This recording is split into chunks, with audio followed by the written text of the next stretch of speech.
Rail boss slams New Zealand infrastructure costs.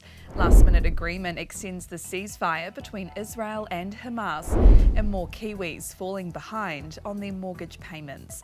Atamaria, I'm Shuri Kinnear, and these are the latest New Zealand Herald headlines. The boss of Auckland's City Rail Link project is calling for solutions to New Zealand's major infrastructure bills. Sean Sweeney has revealed the cost per kilometre for building a metro rail line here is nearly 1.5 billion New Zealand dollars. That's about 2/3 more expensive than doing the same work in Australia. Sweeney attributes it to Australian state governments working better with contractors.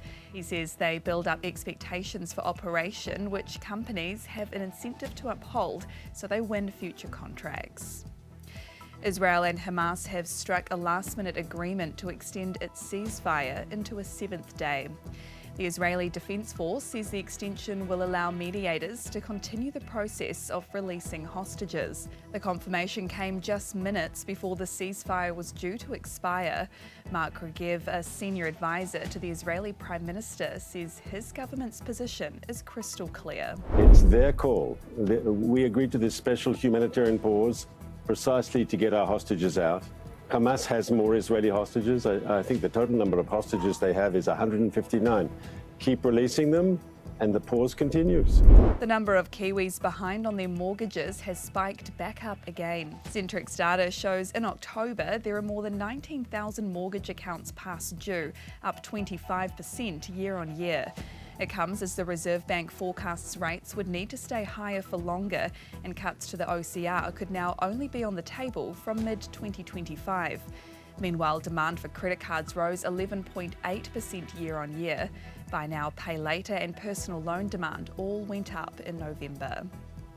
Auckland Mayor Wayne Brown appears to have strong support for his proposal to lease Port of Auckland's operations. A Courier poll commissioned by the Mayor's office shows 71% of respondents support leasing operations for up to 35 years. That's on the condition that several $1 billion are paid up front and the council retains ownership of the port land.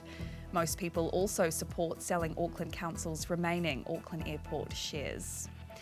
And the incoming and outgoing climate change ministers are touching down in Dubai for the world's most important climate meeting. Simon Watts will represent the new government at the UN's COP28 summit. James Shaw will represent the opposition. Shaw says there's a very large New Zealand contingent attending the talks this year. And those are the latest New Zealand Herald headlines. For more news worth knowing, head to nzherald.co.nz. Kia pai te rā. Thanks for checking out our YouTube channel. To stay up to date with all the latest news from the New Zealand Herald, click the subscribe button below or check out one of the videos here, and head over to nzherald.co.nz for more details on these stories and more.